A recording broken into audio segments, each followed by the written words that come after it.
Hello जी, नमस्कार। कैसे हैं आप लोग। मैं हूं गोविंद पटेल और आप देख रहे हैं खेती की पाठशाला यूट्यूब चैनल।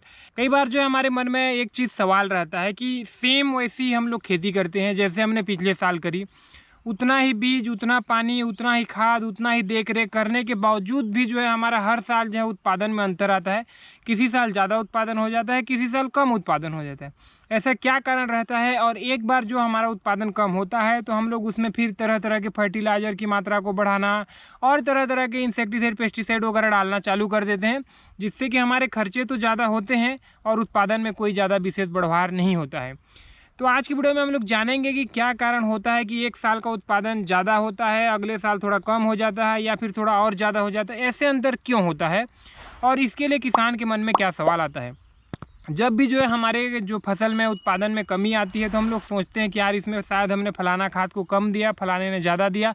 इस तरीके से हम लोग सोचते हैं और उसमें खाद की मात्रा को बढ़ा देते हैं, लेकिन ऐसा बिल्कुल नहीं होता है। फसल में उत्पादन के लिए कई कारक होते हैं जिसके बारे में आज मैं आपको डिटेल से बताने वाला हूँ।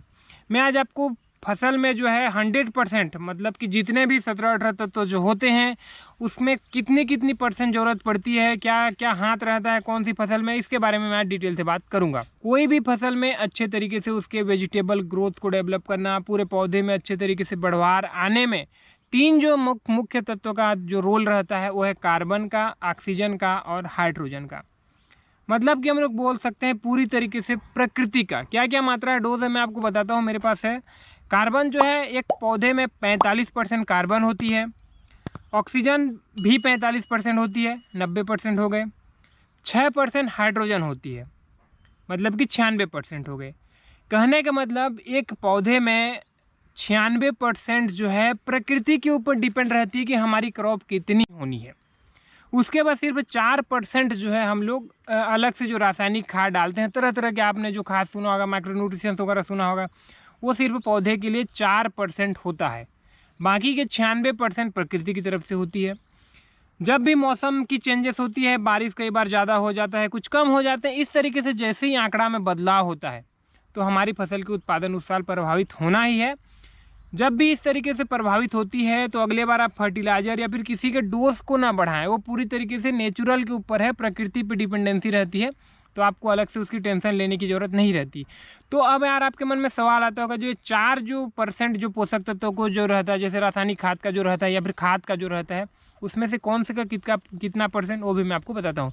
सबसे पहला मुख्य पोषक तत्व में आता है नाइट्रोजन। नाइट्रोजन का मैं आपको बता दूँ कि इसमें 1.75% नाइट्रोजन होती है, फास्फोरस 0.25% और पोटेशियम 1.5%।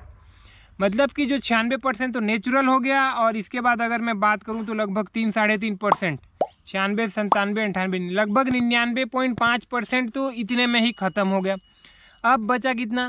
सिर्फ 1 से लेके आधा परसेंट। तो 1 से लेके आधा परसेंट में calcium, magnesium, sulphur, chloride, iron, zinc, manganese, boron, copper, molybdenum, ये जितने भी तत्व होते हैं ये आते हैं।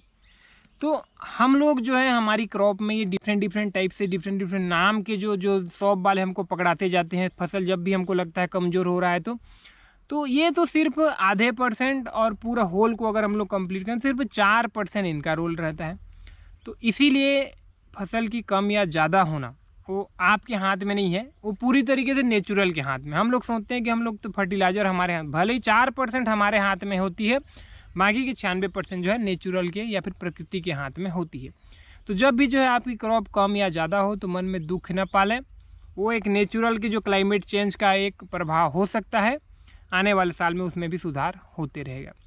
तो फिलहाल आज की वीडियो में बस इतना ही। वीडियो कैसा लगा नीचे कमेंट करके ज़रूर बताइएगा। वीडियो अच्छा लगा तो वीडियो को लाइक करिए, चैनल को सब्सक्राइब करिए, ये वाला वीडियो जो है हमारे अन्य किसानों के पास शेयर ज़रूर करें। तो फिलहाल आज की वीडियो को देखने के लिए धन्यवाद। जय भारत, जय हिंद।